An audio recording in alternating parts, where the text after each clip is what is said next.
तो मैं बिला ताखीर आपसे ये जानना चाहूँगा, ये जो तोशाखाना केस में इस्लामाबाद हाई कोर्ट का फैसला आया है, इस फैसले को चेयरमैन पीटीआई के लिए आप रिलीफ देखते हैं, वक्ती रिलीफ देखते हैं, या फिर आपको लगता है कि ट्रैप होने वाले हैं? ये एक पड़ाव है थोड़ी देर का, उसके बाद बारी तो आनी है। अब मामला इस तरह है कि अब कल ही मुझे ये केस कंक्लूड होता दिखाई दे रहा है, और ख्वाजा हारिस साहब अगर अपने हतमी दलाल देनी है और उसके ऊपर मेरे ख्याल से वो नहीं, एक मिनट रुके हसन अयूब साहब, ये बड़ी इंपॉर्टेंट बात आप कह रहे हैं कि कल ही केस कंक्लूड होता हुआ नजर आ रहा है। देखिए, सबसे पहले तो अदालत की जुरिस्डिक्शन का मामला है ना, कि पहले तो जो जुरिस्डिक्शन का मामला है वो सेटल होना है, और किसी अदालत ने ये सेट करना है, दायराकार है या नहीं, पहले ये फैसला होगा तो उसके बाद हतमी दलाइल होंगे ना सर। नहीं, इसी अदालत ने एंड में डिसाइड कर देना है कि ये मेंटेनेबल है या नहीं है, ये काबिल समात है या नहीं है। तो अक्सर सुप्रीम कोर्ट, हाई कोर्ट में इस तरह करते हैं कि मेन केस को की हियरिंग हो जाती है और एंड में जज साहब अपने ऑर्डर में बताते हैं कि ये जो मेंटेनेबल थी या ये मेंटेनेबल नहीं थी। तो अब ये दायरा इख्तियार जो का मामला नहीं है, ये काबिल समात होने का या काबिल समात ना होने का मामला है। तो ये इन दी एंड डिसाइड कर देंगे। एक और आपको मैं बताऊं इंपॉर्टेंट, नहीं, लेकिन उससे पहले ये क्लियर करें ना सर कि काबिल समात है या नहीं है। पहले तो ये मामला सेटल होगा ना कि यहाँ काबिल समात है या नहीं है, फिर उसके बाद मामला आगे चलेगा ना।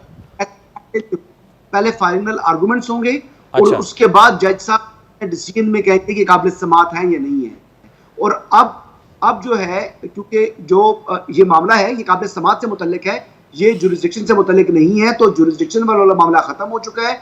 और अब ये हुमायूं दिलावर साहब जो कि एडिशनल सेशन जज हैं, ये तोशाखाना केस में जजमेंट रिजर्व नहीं, अब जजमेंट अनाउंस भी कर सकते हैं, और मुझे कल ऑपरेटिव पार्ट उनकी जजमेंट का अनाउंस होता दिखाई दे रहा है। ये बड़ी इंपॉर्टेंट बात आप कर रहे हैं। कोर्ट्स का जो मेरा एक्सपीरियंस है गुज़िश्ता के तकरीबन 10 साल से, मैं आपको बता रहा हूं कि मैं यही देख रहा हूं, ट्रायल भी मैंने कवर किए हैं और ये भी अपील्स भी देखी हैं। तो I see this happening tomorrow, और कल का ही दिन है। और अगर वंस जो जजमेंट अनाउंस कर दी, शॉर्ट ऑर्डर अनाउंस कर दिया, तो सुप्रीम कोर्ट वाला मामला खत्म हो जाएगा, फिर हाई कोर्ट में दोबारा अपील जाएगी, और जुडिस्डिक्शन के ऊपर भी या फ्रेश ग्राउंड यदि कोई निर्णय लेना चाहे तो वो अपील में हाई कोर्ट में जाएंगे, फिर सुप्रीम कोर्ट से रुजू नहीं हो पाएगा। Tomorrow is going to be a big day for Chairman PTI then, यानी कल आप ये कह रहे हैं कि इस केस के फैसले को, वर्डिक्ट को रिजर्व नहीं किया जाएगा बल्कि सुनाए जाने के इम्कानात भी हैं। तो फिर ये जो पोस्ट किया जा रहा था कि इस्लामाबाद हाई कोर्ट का डिसीजन चेयरमैन पीटीआई के लिए रिलीफ है, तो फिर ये रिलीफ तो ना हुआ। देखिए, अब उनको अगर उनके वकला को समझ नहीं आई तो उसमें मेरा कसूर तो नहीं है। अगर आप जजमेंट पढ़ लें और उसका जो सेकंड लास्ट पैराग्राफ है उसके अंदर बड़ा क्लियरली उन्होंने कहा है कि ये मैटर जो है वो रिमांड किया जाता है, और कल ही जो है जो हतमी दलाइल है उसके अंदर जो तहरीक इंसाफ के वकील हैं वो अदालत में पेश हों। उनको बाउंड किया है इस्लामाबाद हाई कोर्ट ने, कोई रिलीफ नहीं है। मेरे हिसाब के मुताबिक इस फैसले से, रिमांड करने से वो सुप्रीम कोर्ट नहीं जा सकते। अब सुप्रीम कोर्ट के लिए अब 2 दिन की छुट्टी आ चुकी है, और 2 दिन के अंदर अंदर जो है ये फैसला जो है ये जजमेंट अनाउंस हो जाएगी। तो I see it happening tomorrow evening, के कल शाम तक फैसला आ चुका होगा, इस टाइम तक जिस टाइम मैं और आप बात कर रहे हैं।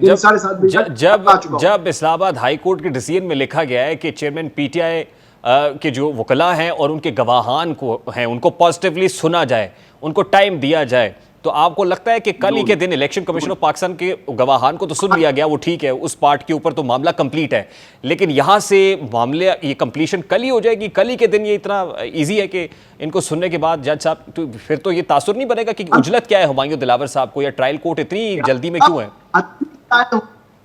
हतमी दलाइल हो रहे हैं, 342 का बयान हो चुका है, इसमें आप कह रहे हैं कि कोई हिस्ट में हो रहा है।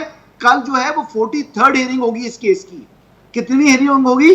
43rd। ये 4, 5, 6 या 8 हियरिंग्स का केस था, और इन 43rd हियरिंग में अभी तक पता है कितनी मरतबा पेश हुए चेयरमैन तरीक साहब अदालत के अंदर? 5 मरतबा भी नहीं। तो ये तो उनका अपना तर्ज अमल है। और ये ट्रायल जो है ये 20-25 हियरिंग होती है, इसमें गवाह कितने थे, जो प्रोसिक्यूशन विटनेस हैं वो कितने थे?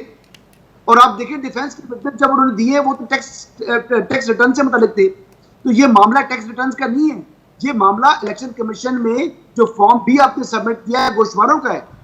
तो वो इररेलेवेंट उन्होंने डिफेंस विटनेस दिए जिसकी एप्लीकेशन को मुस्तरद किया था हुमायूं दिलावर साहब ने। तो अभी ये मामला मैं आपको बड़ा इजीली मतलब क्लियरली बताना चाह रहा हूं कि मुझे ये केस कल कंक्लूड होता दिखाई दे रहा है, क्योंकि हतमी दलाइल जो इलेक्शन कमीशन के वकील हैं अमजद परवेज साहब वो दे चुके हैं। अच्छा, मुझे अब तो सिर्फ हसन अयूब साहब, फिर जब इस केस को कंक्लूड होने से क्या मुराद है? केस कंक्लूड होगा, वर्डिक्ट सुनाया जाएगा, फिर क्या इलेक्शन कमीशन ऑफ पाकिस्तान को रेफर करेगी, अदालत लिखेगी और फिर वो इलेक्शन कमीशन ने कार्रवाई करनी है डिस्क्वालिफिकेशन के हवाले से जो भी फैसला है? ये क्रिमिनल केस है, वो फौजदारी कार्रवाई का मामला है, क्योंकि इलेक्शन कमीशन ने भेजा ट्रायल कोर्ट को। तो अब हतमी फैसला जो है, जो ट्रायल से मुतल्लिक ट्रायल हो गया, अब ट्रायल में अगर वो इनको बरी करती है सपोजिटली ट्रायल कोर्ट, तो वो बरी हो गई जी, केस खत्म हो गया। और कल अगर वो उनको कन्विक्ट जो है वो कर देती है, सजा दे देती है, तो फिर 1 साल 2 साल 3 साल तक मैक्सिमम पेनल्टी है। वो अगर कन्विक्शन इनको till the rising of court भी हो गई, तो वो 5 साल के लिए जो आप कहते हैं कि पार्लियामेंट्री पॉलिटिक्स से आउट हो जाएंगे। और यही बेसिकली उनको खदशा है कि उनको नजर आ रहा है अपनी नाअहली, क्योंकि ये केस बड़ा ओपन एंड शट केस है। अब ये देखें ना, ये चेयरमैन तहरीक इंसाफ ने जो अपने गोशवारे यानी 2018, 19, 20 और 20-21 के गोशवारे हैं, उसमें वो जो उन्होंने अपने अमाउंट शो किए, उनके पास कोई गाड़ी नहीं है, उनके पास मोटरसाइकिल तक नहीं है, उनके पास 1 तोला सोना नहीं है, उनके पास कोई घड़ी नहीं है, और उनके 3 घर हैं, जो एक उनका बनीगाला वाला 300 कनाल वाला, एक जमान पार्क वाला और एक उनकी अलिया का बनीगाला में 3 कनाल वाला घर। उन तीनों घरों में जो फर्नीचर है, उन तीनों घरों के फर्नीचर की माली तो वो बयान कर रहे हैं 5 लाख रुपए, यानी वो ये चीज करते। और फिर जो 5 करोड़ 80 लाख रुपया जाहिर उन्होंने किया, उन्होंने कहा कि 5 करोड़ 80 लाख रुपया मेरी टोटल इनकम हुई है, मुझे तोशा खान के आप ये सोच रहे होंगे कि बनीगाला और जमान पार्क के घर का फर्नीचर मिला के अगर उसकी मालियत 5 लाख बनती है, तो आप तो ये सोच रहे होंगे कि आपको भी वो वेंडर ला दे जिसने चेयरमैन पीटीआई को ये सामान 5 लाख में लेके दिया है। तो आप देख रहे हैं, शायद उनके ड्राइंग रूम देख रहे हैं, आप देखिए वो कमरों जमीन पर सो रहे हो सकता है उनके पास चादर भी ना हो सोने के लिए। मैं आपकी इत्तला के लिए बता दूं कि वो जो सुर्ख सोफा जिसके ऊपर आपको बड़ा एतराज हो रहा था कि चेयरमैन पीटीआई सुर्ख कुर्सी पे बैठे होते हैं, तो कल जो साफियों से मीटिंग हुई है उसके अंदर वो सुर्ख कुर्सी नहीं थी। अच्छा, वो नहीं थी।